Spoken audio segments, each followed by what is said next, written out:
రాజకీయాల్లో కొద్దిమందికి కొన్ని బలహీనతలు, కొన్ని క్రానిక్ డిసీజెస్ ఉంటాయి. ఆ క్రానిక్ డిసీజుల్లో ఒక డిసీజ్ ఏంటంటే ఓరల్ డయేరియా.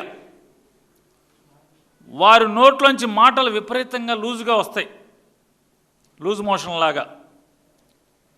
ఎంత మాట పడితే అంత మాట మాట్లాడతారు ఎవరినైనా. సభ్యత, సంస్కారం, అది ఇది అనొచ్చా అనకూడదా అనే విచక్షణ లేకుండా మాట్లాడతారు. మాట్లాడుతూ వారు మాత్రం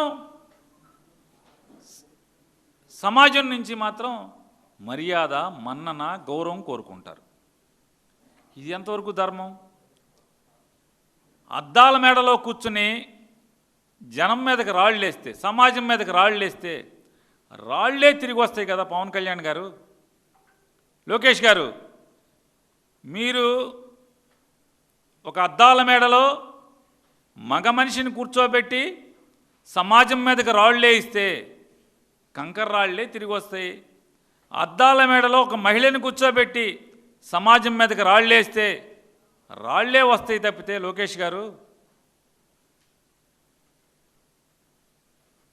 ఇంకేమన్నా అంటే మీ చుట్టూ మీ నాన్నగారు చుట్టూ ఎవరున్నారు? లోకేష్ గారు, ఎంత చండాలమైన మనుషులు ఉన్నారు, ఎంత దిగజారినటువంటి మనుషులు ఉన్నారు మీ దగ్గర. ఎవరు మీ చుట్టూ ఉన్నవాళ్ళు? ఎవరు? మీరు మాట్లాడతారు.